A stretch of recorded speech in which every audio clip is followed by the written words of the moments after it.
strong. They're strong, and they're great. These are great people. And thank you very much. This is a very important day because we're bringing back an industry that was abandoned, despite the fact that it was just about the best, certainly the best in terms of power, real power. And I'm very honored to be doing this. Other countries went to beautiful, clean coal, and they've stayed there for many years, like China. China's opening 2 plants every week. Germany went green, very green. They went so green they almost went out of business. Germany was finished. They went to wind. The wind wasn't blowing too much. And they went to all sorts of other things. You know, the Green New Scam hit Germany too. And guess what? Now they're back to coal. They're opening up coal plants all over Germany. We're the ones that aren't doing it. I call it beautiful, clean coal. I told my people never use the word coal unless you put beautiful, clean before it. Right, Doc? So we call it beautiful, clean coal. Beautiful, clean coal. So today, thank you. Today we're taking historic action to help American workers, miners, families, and consumers. We're ending Joe Biden's war on beautiful, clean coal once and for all. And it wasn't just Biden, it was Obama, and there were others. But we're doing the exact opposite. And all those plants that have been closed are going to be opened. If they're modern enough, or they'll be ripped down and brand new ones will be built.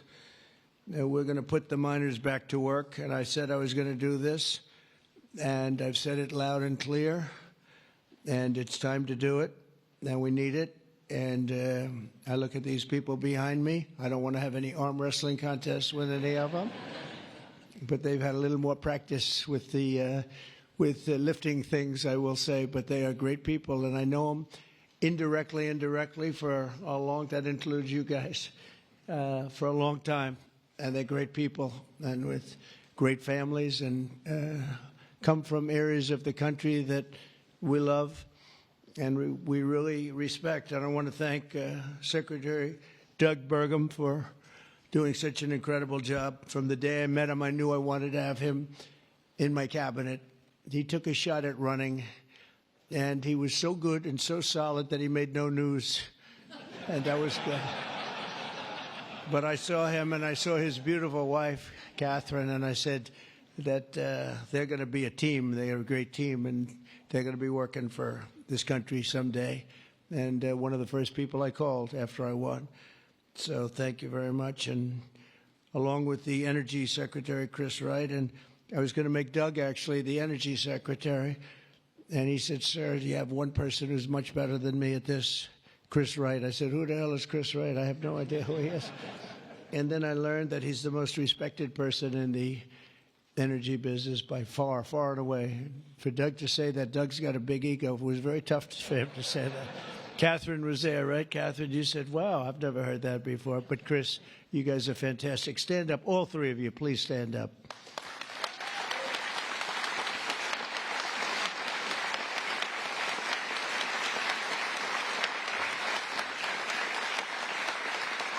Right. Yeah, that's a great team. It's no better team than that. And they're going to produce energy the likes of which nobody's seen before. You know, we need to do the AI, all of this new technology that's coming online. We need more than double the energy, the electricity that we currently have. You take all of the electricity in the country right now for houses, for buildings, for everything. We need to more than double it to be number one. We're now way ahead of everybody at AI. China's in second place, but way behind. And they're going to be producing a lot of energy and a lot of electricity for this. And so are we, and we're going to get approvals very fast. And I would say the man that's almost comparable to you in terms of the importance to this, maybe he's even more comparable, I hate to tell you, a guy named Lee Zeldin, who's a friend of mine for a long time. He was a great...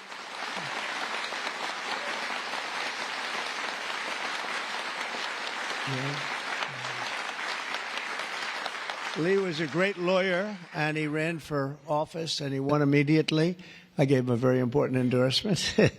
He won for Congress in an area that was unwinnable. He couldn't have, they were all saying, why is he wasting his time? That's Democrat territory. And I liked Lee and knew Lee, and he ended up winning a seat in a massive upset. Nobody knew what happened, actually, and then he was there for a long time. How many years were you there? 8 years. Was very popular, and then he almost ran. He almost won the governorship of New York, which is lost by a few points, which was an amazing run. And I said, we got to get you in with us in some form, and we did. And he's head of the environmental agency, EPA, and doing a great job. And I said, if we have a nuclear power plant, Lee, can you get it approved in less than a month? He said, what? He said, I'll do it faster. And by the way, he'll do a fast job, but he's going to do also a great job. It's going to be an important job. We don't even smile about it, but, you know, I've been involved in the approval process for a long time, having been in real estate. And you go years and years and years for absolutely nothing. And even in those days, I used to say, you know, this whole thing could have been approved in a week or 2 weeks or 3 weeks, and it would have been just as good. But they'd take you down the path, and you'd spend years waiting, and then sometimes you get rejected. I wasn't rejected too much. I was the king of zoning. I did well, but it was such nonsense. It was so terrible. The process was so terrible. But this is the big leagues now, and he's the head person in the whole country, and I appreciate it, and I appreciate you doing it. And already they're respecting you very greatly. So thank you very much, Lee. Great job.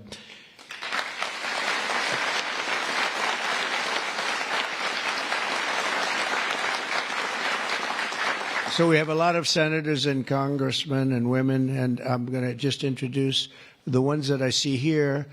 Because, you know, it's always a problem when I do this because I leave one or two out, and that's the end. I never get their vote again. I never get their vote. It takes years to recover, but we'll give it a shot because Senator John Barrasso, who's my friend and a great gentleman. Thank you very much, John, for being here. Thank you, John. Cynthia Lummis, fantastic woman who believes like I do, and she believes like I do in these people, right? She believes in them maybe even more than I do. That's pretty good from day one. Thank you, Cynthia. You're doing a fantastic job. Kevin Kramer, my friend. Where is Kevin? Because Kevin, I think he was here because he had a problem, and I just will pay my respects. He wanted to be here so badly, but he had a difficult problem that he's working through, and we all love Kevin. John Hoven. John, thank you very much. Thank you very much. Steve Daines. Thank you, Steve. And Steve is a picker of great candidates, like he picked a guy named Tim Sheehy, who's here. Where's Tim? Where is Tim? Thank you, Tim. And Tim Sheehy has turned out to be a wonderful senator, and that was your pick. And we went with it, and you were right. And we have a great one in Tim. So thank you, Tim, and thank you, Steve. Shelley Moore Capito. Shelley, thank you very much. West Virginia. From West Virginia, she has to you have no choice. Even if you didn't like it, you have to like all, right?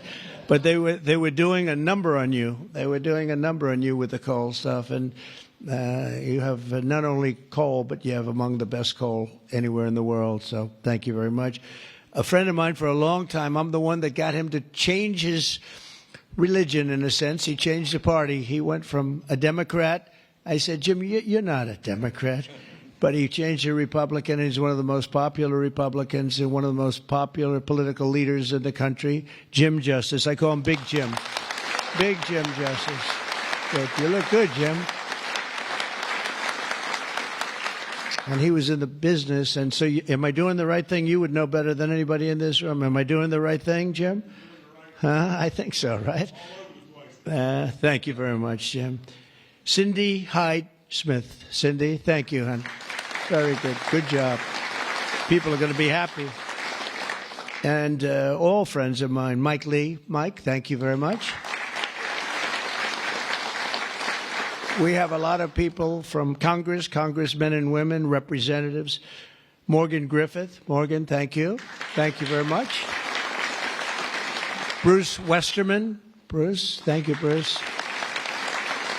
Bob Latta. Bob Latta. Thank you, Bob. Good job. Troy Balderson. Troy, haven't seen you in a long time. Since that early race, I endorsed him before anyone knew who he was, and he ended up winning. That was another surprise, right? That was a long time ago. Yep, you're doing a great job. Thank you very much, Troy. Carol Miller. Carol, thank you. Carol, West Virginia. Riley Moore. Riley. Hi, Riley. Thanks. Mike Boast. Mike, thank you very much. Troy Downing. Troy, thank you. Oh, he says something. What is it, coal? Is there coal in that bag? Huh? Even better, it's clean coal. I like it. I'll take it right now. Thank you very much. Hal Rogers. Hal, thank you. Thank you, Hal. Andy Barr. Thank you, Andy. Good luck with everything. I hear good things. Troy Downing. Troy, thank you. Thank you. Thank you. Thank you very much, Troy. Hal Rogers. Oops. Harriet Hageman. Harriet. Hi. How are you, Harriet? We just left Harriet. This is one of the finest attorneys you will ever see. I have seen her in action, and she is brutal. I never want her against me, that I can tell you. Dan Muser. Dan. Thank you, Dan. Thanks, Dan. Good job you're doing. Wesley Hunt, my friend, too. Wesley, great. I love your commercial. Pete Stauber. Pete, thank you, Pete. Great hockey player he was, right? Great hockey player. And a great gentleman just broke the record of Wayne Gretzky. The great one is Wayne Gretzky, but we have another great one, too, huh? Just broke the record. It was great. Governor Greg Gianforte. Greg, nice seeing you. Good, Greg. Thank you very much, Greg. Bill Lee. Bill, thank you very much. Patrick Morrissey, West Virginia, just got elected. Mark Gordon. Mark, thank you. Thank you very much.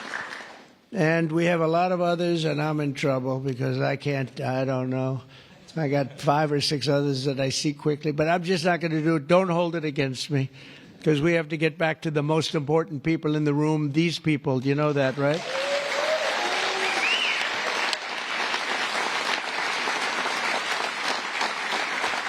So the energy workers and the coal miners in the area that I'm standing on, and that's a lot of weight on this platform, so I don't know what's going to happen. I hope it's structurally designed for you guys. I don't know. But we have just really well-deserving, great American patriots, and it's such an honor to be here and making such a big move, such a bold move in energy. Because, for years, people would just bemoan this industry and decimate the industry for absolutely no reason, because with modern technology and all of the other things that we do, it's one of the great forms of energy. That's why other countries, leading countries, are using it, some exclusively. For 4 long years, Joe Biden and congressional Democrats tried to abolish the American coal industry. They did everything in their power while he was awake, which wasn't much, shutting down dozens of coal plants, banning coal leases on federal lands, and putting thousands and thousands of coal miners out of work, destroying their lives, actually, destroying their lives. I'll never forget when I went to West Virginia, which I won by 48 points, I think, right? Big Jim, I won by 48 points. But in the first campaign where Hillary Clinton was about 4 states too early, and she was talking about how bad coal was and how they were going to teach coal miners how to make widgets and gadgets and technology, which they didn't want to do. They want to mine. One thing I learned about the coal miners, that's what they want to do. You could give them a penthouse on Fifth Avenue and a different kind of a job, and they'd be unhappy. They want to mine coal. That's what they love to do. And she was going to put them in a high-tech industry where you make little cell phones and things. I don't know. Do you think he'd be good at that? I don't know. I wouldn't be. You don't want to be. And she was brutal about 3 weeks before, but then she had a problem. She went to West Virginia looking for votes, and that was a bad situation. You remember that? And there was a coal miner around the table with his family, and he was in tears because of what they had done to him and his family. And I hope he's still around, but that man made quite an impression on the world and the public. And we ended up winning in a great election, but we ended up winning by a lot. The Democrats' Green New scam killed jobs and sent prices soaring here in America. But meanwhile, China opened 2 coal plants every single week, and other countries likewise went very strongly back into coal. Some of them never got off. Those are the ones that didn't have the problems. The Biden energy policy was to put America last. We want to be last. We got to be last. Not a good policy. Under my administration, we're putting America first. It's very simple. America's always going to be first. On my first day in office, I terminated the Green New scam. I declared the national energy emergency and withdrew from the unfair, one-sided, and extremely costly to the United States only Paris Climate Accord.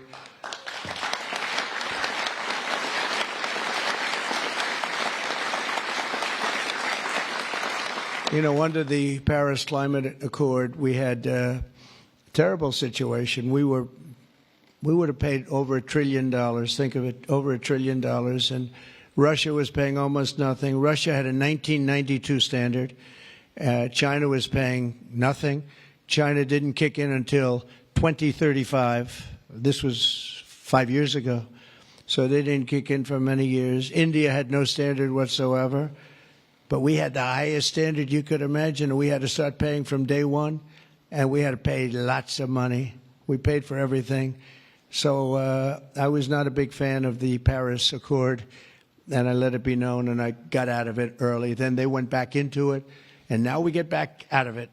And hopefully we can be there for a long time, okay? A long time, because it was a scam to take money away from the United States and actually hurt us very badly with coal and with other things. Now, under the executive order that I will sign in a few moments, we're slashing unnecessary regulations that targeted the beautiful clean coal. We will rapidly expedite leases for coal mining on federal lands, and these 2 gentlemen are going to do a real job of it. You've already started.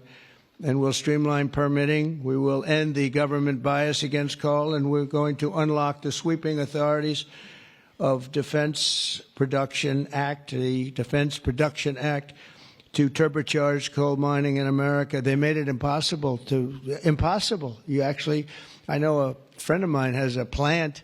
He said, you know, it's a shame. I'm ripping it down and I'm replacing it with another form of energy. I won't tell you because it's also very good, but it's not as powerful as this.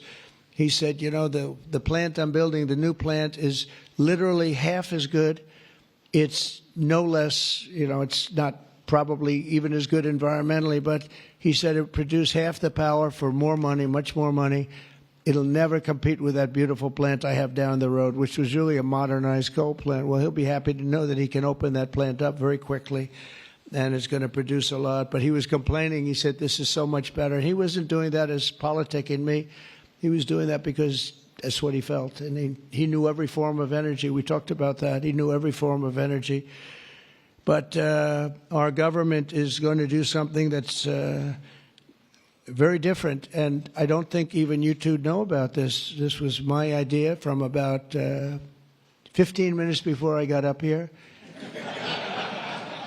We're going to guarantee that we have a strong business for many years to come, that your coal companies and your miners don't get all excited about their jobs, and then should a radical left liberal become president, they end the business right away, and somebody's built a plant and spent hundreds of millions of dollars in building a plant, and the plant is going to be closed because a Democrat got in or a liberal got in. They're opposed to coal, and Republicans are very much for it, clean coal.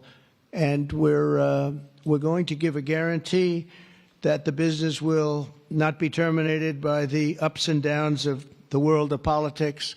So should somebody come in to this very important office and say, oh, well, you spent hundreds of millions of dollars and you guys have given up your life because you want to be in coal, and then all of a sudden you don't have a life anymore because it's what you know the best?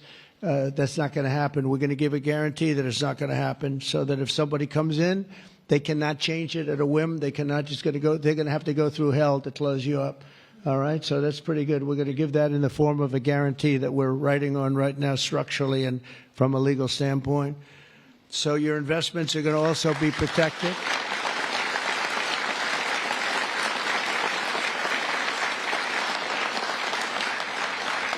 And you're going to have no reason to be concerned about your future, your life, or your investment if you're a miner, as this great governor was a miner, actually.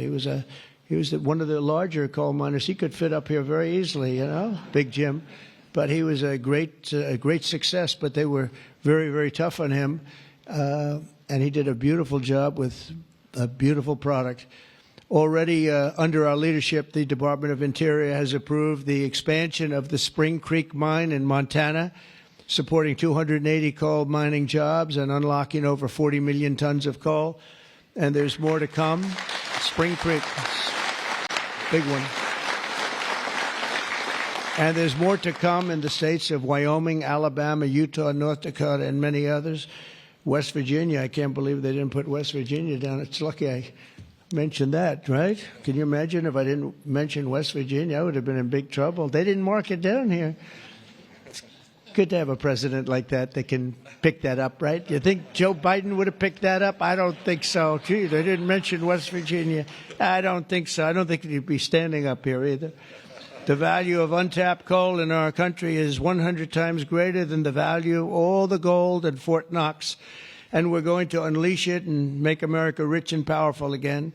Under this order, I'm also directing Secretary Wright to use billions of dollars in federal funding to invest in the next generation of coal technology, which is an amazing technology in terms of getting the full potential of coal and also doing it a very clean, environmental way. Pound for pound, coal is the single most reliable, durable, secure, and powerful form of energy there is on Earth today. It's a big statement. You never hear those statements, you know.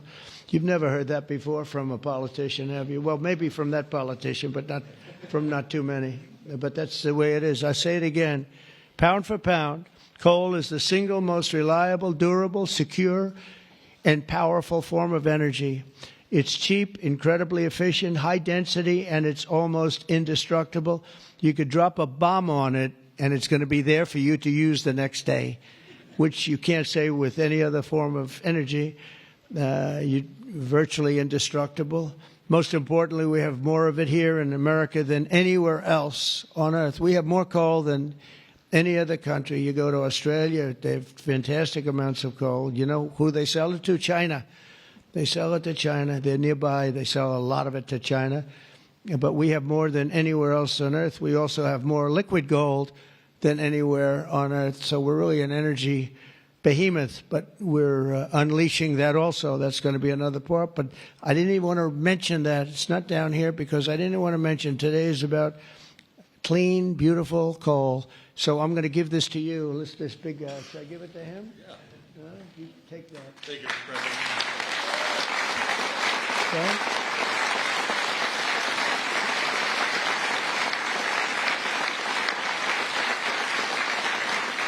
For example, we believe it's possible to extract enormous amounts of critical minerals and rare earths, which you know we need for technology and high technology in the process of coal mining, making in America the mineral superpower of the world, actually. In addition, I'm instructing the Department of Justice to identify and fight every single unconstitutional state or local regulation that's putting our coal miners out of business, and we are withdrawing all of those objections from our government today. It's all being withdrawn. So all of you people that have been fighting for your lives, we are withdrawing all of that today. We have excellent lawyers, excellent. Have you noticed that lots of law firms have been signing up with Trump? $100 million, another $100 million for damages that they've done. but they give you $100 million and then they announce that. But we have done nothing wrong, and I agree, they've done nothing wrong. But what the hell? They give me a lot of money considering they've done nothing wrong. And we'll use some of those people, some of those great firms. They are great firms, too. They just had a bad moment. But we're going to use some of those firms to work with you on your leasing and your other things, and they'll do a great job. I think they're going to do a fantastic job. And for those of you that want to know the tariffs, you've been hearing about tariffs, we're taking in almost $2 billion a day in tariffs. $2 billion a day. And we're doing very well.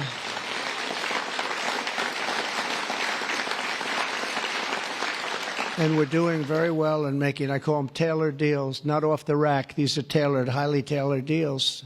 Right now, Japan is flying here to make a deal. South Korea is flying here to make a deal, and others are flying here. I mean, my only problem is I'm not sure I have enough. We're going to have to use those great law firms, I think, to help us with that.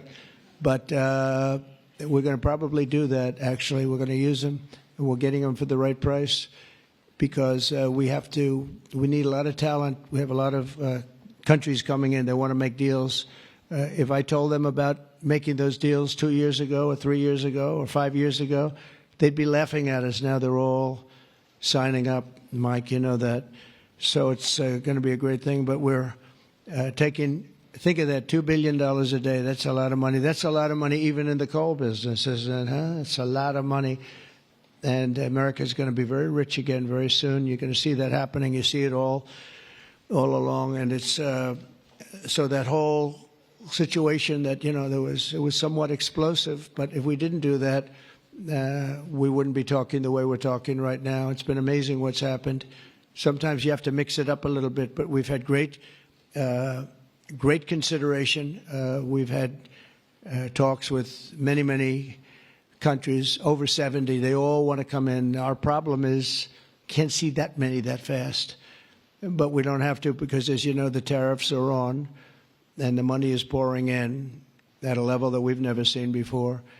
And it's going to be great for us. It's going to be great for other countries. We've been ripped off and abused by countries for many years with the tariff situation. They've used tariffs against us.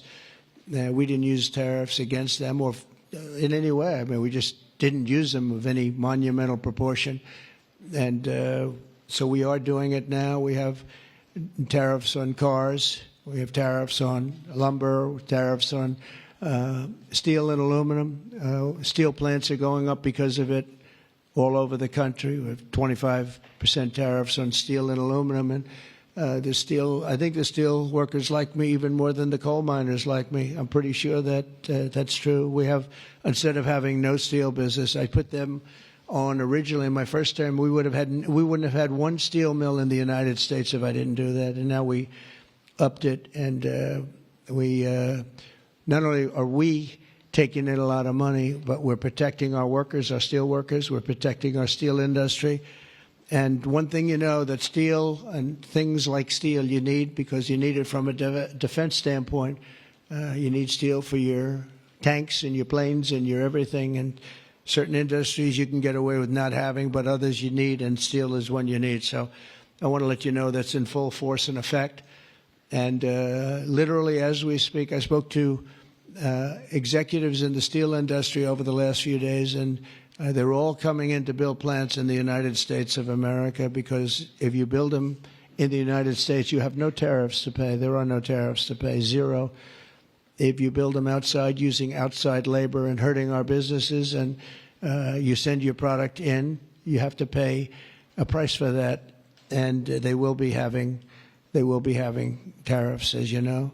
It's an amazing thing. This has been something used against us for many years by other countries, China in particular, but others, not just China, others, and taken advantage of us, ripped us off, and left us for dead, frankly. And I believe if I didn't become your president, I believe that this country would have had problems like they've never had before, because it was serious damage in so many other ways, not only the border where people came rushing into our country from prisons and jails and mental institutions, murderers, drug dealers, and some vicious criminals. 11,088 murderers came into our country. We have to get them out. We're getting them out. 11,088. Of that number, half committed murder on more than two people. And this is what they allowed into our country with their open border policy of lunacy. And we're taking care of that, just like we're taking care of you today. We're taking care of that. I want to thank Kristi Noem and Tom Homan for doing an unbelievable job. The whole thing is, what the job they're doing is incredible. It's really an unforced error. It should have never happened that we have to be spending such time and resources, Mr. Senator, right, on getting people out of our country that shouldn't be here. I mean, literally from mental institutions, insane asylums were opened up and emptied into our country. Prisons from all over the world, not just South America, prisons from, think of this, from Africa, the Congo, a lot of people from the Congo, prisons in the Congo, prisons from Asia, from all over were opened up. And I knew that when I heard it was an open border policy. I said, if you do that, every country is going to be dumping people that they don't want into our country. And that's what's happened, but we're cleaning it out. And the courts, we had a good decision, as you know, from the Supreme Court allowing us to do that. We have judges that didn't want us to do it. We have judges that wanted the very evil gang members from Trendy, Iroquois, and MS-13. They didn't want them taken out of the country and put in very powerful prisons. When you look, you've all seen those clips, pretty amazing clips. But I want to thank El Salvador. They've done an incredible job. But we've been fortunately winning those cases. But we have judges that are out of control that say, oh, bring them back, bring them back. We don't want them back. We don't want them back. Can you imagine? You spend all of that time, energy, and money on getting them out, and then you have a judge that sits there, a local judge who sits there, federal judges, sit there and says, no, bring them back. One was brought back, or they want to bring him back because he wasn't a member of Tren de Iroquois.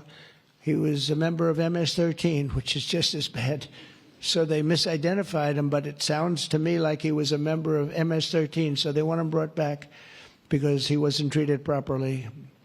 It's we got to be smart. Our country's got to get a lot smarter than it is, but we have to give the people that are empowered to do this kind of work, and it's not pleasant work. We have to give them the option of making our country great again, and that's what they're doing, and I have great respect for those people. And they're doing it out of love. They could get a much easier job. They're doing it out of love for our country. It's so important, just like I'm doing this with coal today for love for our country. Earlier this afternoon, I signed another executive order to strengthen our electric grid by ensuring that coal-fired power plants are always available to meet surging demand for electricity. Unlike wind and solar, coal plants can run 24 hours a day in rain, sleet, or snow, and you will not be subject to the incredible blackout situation that's taking place in California, where they have blackouts all the time. It's an amazing thing with California. They have blackouts and brownouts at levels that nobody's ever seen before. And all they want to do is keep going the way they're going. And they're doing a very poor job. As you probably heard, I released billions of gallons of water going in from upstate California, from the most northern parts of California. Probably comes in from Canada to a certain extent. Thank you very much, Canada. We appreciate it.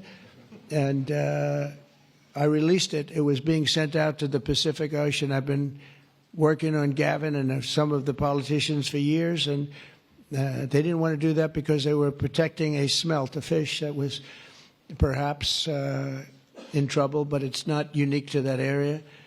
And because of that, you had numbers, you had fires. Nobody's ever seen anything like what happened. Think of what it would have been like if you had fire hydrants that had water in them, if you had sprinkler systems in houses. A lot of these luxury houses where they had beautiful sprinkler systems, there was no water. They had no water to put out the fires. Water is very good for putting out fires. You know, they just didn't learn it. But we now have millions of gallons, billions actually, they say, of gallons of water pouring into California from the Pacific Northwest, I guess they would say, mostly Pacific Northwest, but other parts of the northern sections of California and beyond. And it's a beautiful thing to see. I saw a picture of it this morning. The water's just flowing down there. I said, why didn't they do this? I told them to do it my first term. I said, do it. And I don't know. I think the second term is just more powerful. They do it. When I say do it, they do it, right? And we actually had to do some pretty strong things to get them to open it up.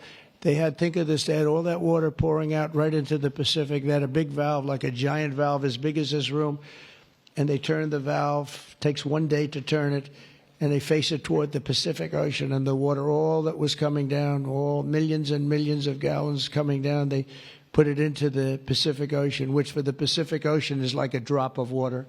But for California, it would have been unbelievable. So we did it. I'm very proud of the fact that we did it. We did that against a lot of heat and a lot of environmental nonsense.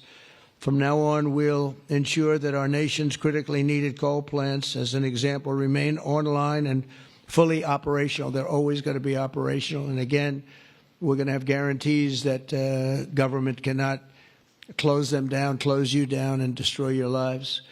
To that end, I'm also instructing Secretary Wright to save the Cholla coal plant in Arizona, big plant, which has been slated for destruction. We're going to keep those coal miners on the job. Going to tell them to just remain calm, because we're going to have that plant opening and burning the clean coal, beautiful clean coal, in a very short period of time. You know all about that, right?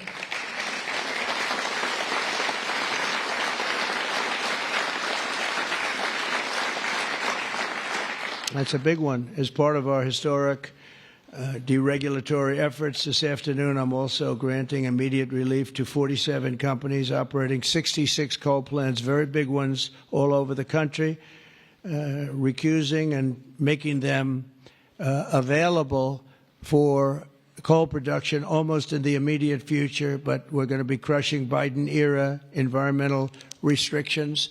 These are restrictions that made it impossible to do anything having to do, frankly, with energy, even beyond coal. It's really beyond even coal. We have clean air, we have clean water, and now we have clean coal. And at the same time, we're going to do other things and with other forms of technology and also energy, like our country has never really seen before and never been known to do before, because of all sorts of restrictions having to do with the Green New Scam, which, by the way, was devised by somebody that never even studied. You know that? They never even studied anything to do with the environment. It was a young congresswoman. She came up with the idea. And based on that, I guess we only have, well, actually, we should have all been gone, because they gave us only a few years left on Earth, right? Right, Greg? We were going to be gone. We were all going to be gone. The environment, no. What they have to worry about is the nuclear heat. They don't have to worry about environmental heat. They have to worry about nuclear heat. And if we're smart, we're working on that right now with others having to do with Iran and some other countries. But that's the heat you're going to have to worry about. You don't have to worry about the air is getting warmer. The ocean will rise 1/4 of an inch within the next 500 to 600 years, giving you a little bit more waterfront property. They say this is going to... These guys can handle that. The nuclear we have a bigger problem with, right?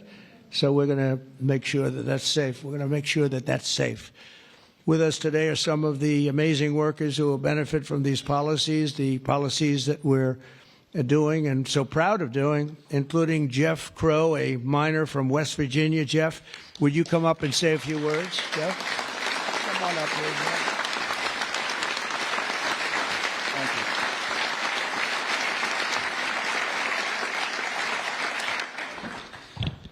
Good afternoon, Mr. President. I want to first thank you for having me and my fellow miners here. It is an honor and a privilege to be a part of today's events. I believe this past November that America clearly spoke about what we wanted for our country. It is reassuring for Americans to have a president in office who will truly put the United States of America above all else.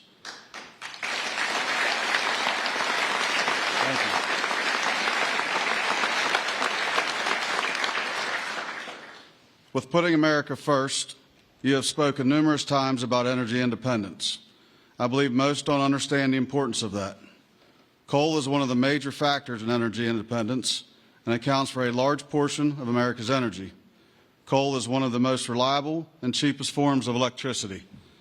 For too long, coal has been a dirty word that most are afraid to speak about. Most of those that would speak negatively about coal do so from an uneducated standpoint. Many are unaware of the engineering and technology that are used in today's mining to create a clean, energy-efficient product. All of this is done while using the safest practices in the industry. Speaking for West Virginia, coal provides approximately 50,000 jobs for those that work in the mines and the businesses that support them. It also accounts for over 50% of West Virginia's export product. To name a few, we employ engineers, teachers, physical therapists, accountants, truck drivers, high school and college graduates. All of these occupations and graduates have turned to the coal industry to provide a better way of life for them and their families. Everyone in our industry works long hours and days to provide a reliable energy product, and too many times it goes unnoticed. I've personally worked in the industry for 23 years. I choose to do this daily to provide my wife and children with the life that they deserve. Prior administrations have done all they could to eliminate the coal industry. Sorry, one second, I'm getting there. In my opinion, they have done so with an unethical and uneducated approach. But we are still strong, we are still here, and we are still needed in order to make America great again.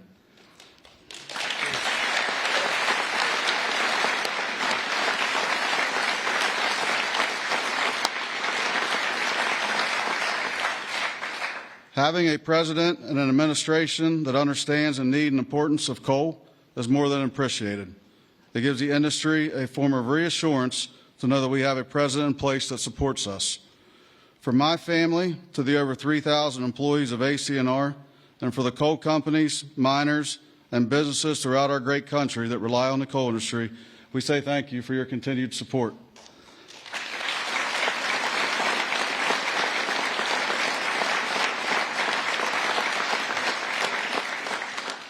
I personally thank you for what you do for our country and for our industry. It has been my pleasure to be here today to help you usher in the golden age of America. That's good. Thank you. Thank you. Thank you. Appreciate that. Thank you.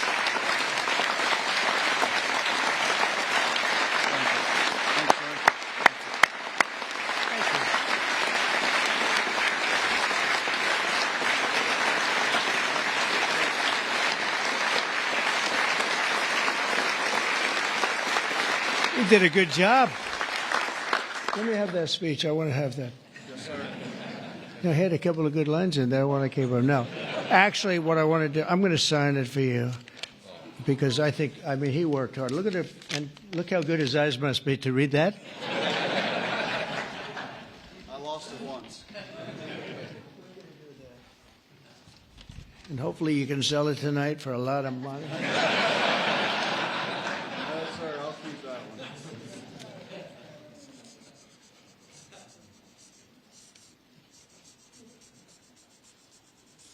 That's great. Thank you very much.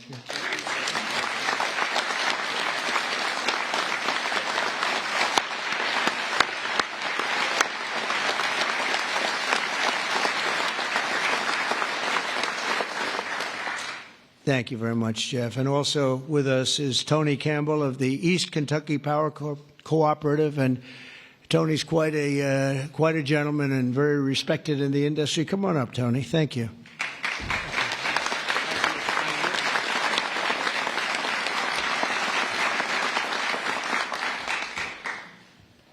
Mr. President, on behalf of East Kentucky Power Cooperative, the National Rural Electric Cooperative Association, and electric cooperatives across this America, thank you for your leadership to restore American energy dominance.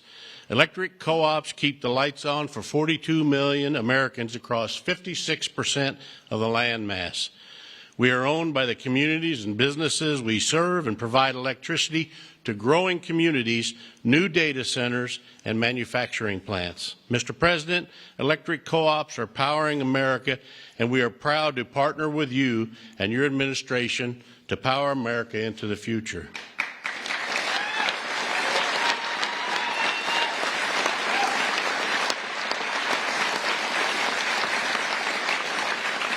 Our electric cooperatives in Kentucky understands the importance of reliable, affordable, and American-made energy, especially coal and natural gas. Coal fuels most of the electricity generated by our cooperative. America must keep coal plants open and running to ensure reliable electricity when we need it most.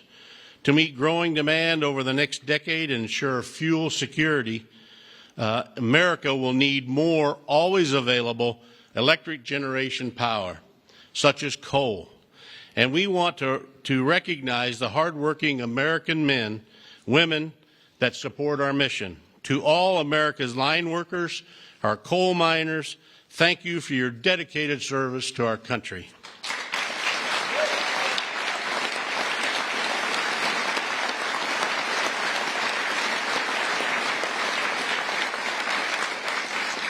Affordable and reliable electricity is the cornerstone of our economy, especially American manufacturing.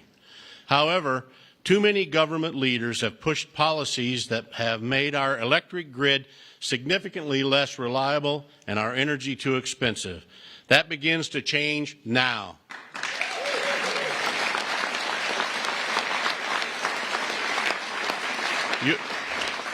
Your actions today will prevent the premature closing of essential power plants and help us meet tomorrow's energy needs.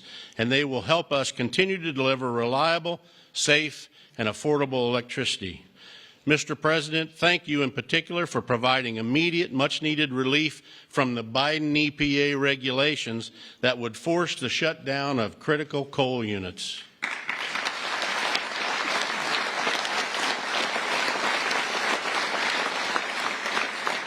Finally, I want to say congratulations on the all-star energy team you've assembled. Electric co-ops have already been working with Secretaries Bergrum, Wright, and Rollins, and Administrator Zeldin, and we are excited for all we can accomplish together.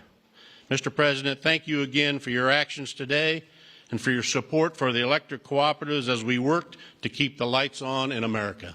Thank you, Mr. President.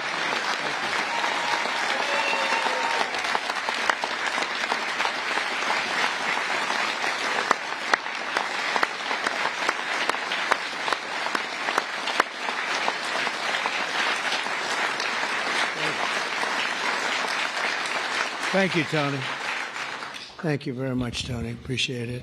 Every day under the Trump administration, we will continue to lower costs for American families, create jobs for American workers, and very importantly, unlock unlimited amounts of affordable American energy, including, as I said, and I'll say for the last time, beautiful, clean coal. Our country is blessed.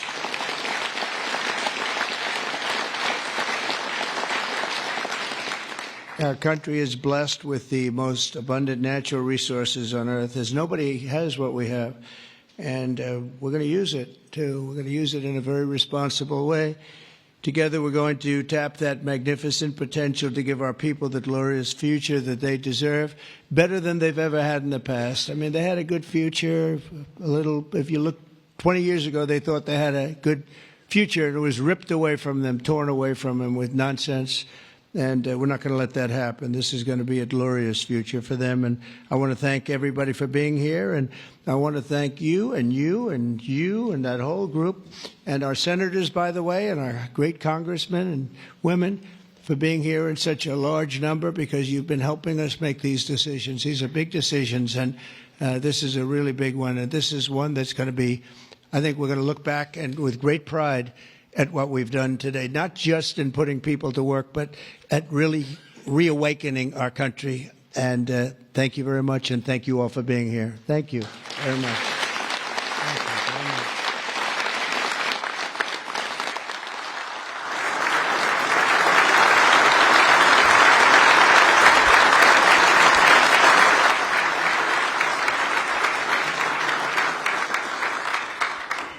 Come on up. Mr. President, Yes, please, first one. we have 4 items prepared for your signature this afternoon, sir. The first of these executive orders is maybe one of the most significant executive orders of your administration thus far. This directs all departments and agencies of the federal government to end all discriminatory policies against the coal industry. This ends the leasing moratorium that prevents new coal projects on federal land, and it's going to accelerate all permitting and funding for new coal projects to allow the coal industry to flourish under your leadership, sir. That's great. Thank you.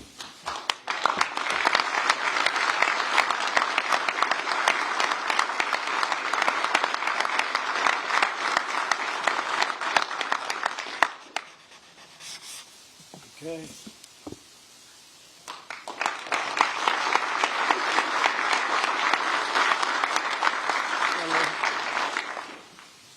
Sir, there are currently dozens of coal plants in America that are in imminent danger of being forced to close based on unscientific and unrealistic policies enacted by the Biden administration. What we're going to do is essentially impose a moratorium on those policies taking effect to protect coal plants that are currently operating, to ensure that they're able to continue producing power and continue providing jobs to Americans in the coal industry. Right. Thank you very much.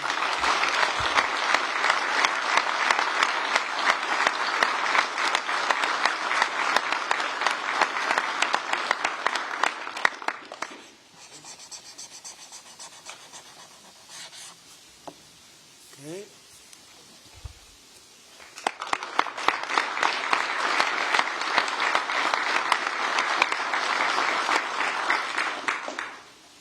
Sir, you've made grid reliability and security a key focus of this administration.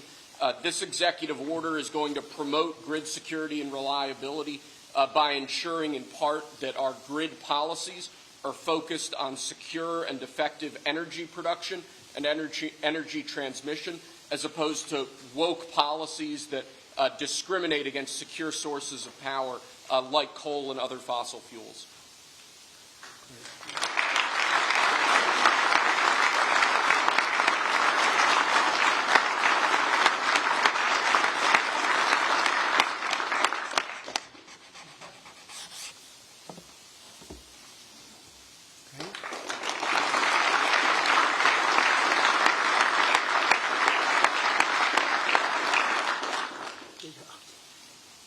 Lastly, sir, one of the biggest problems we have in this space is Democrat states, radical leftist states, enacting policies and enacting an agenda that discriminates against coal, against secure sources of energy.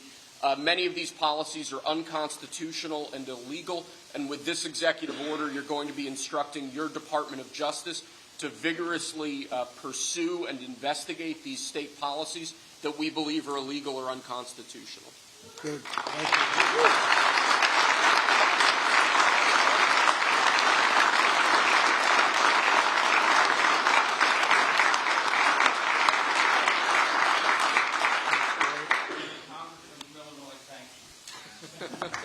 Thank you very much. Great job. He went to Harvard when Harvard was good. It was a while ago.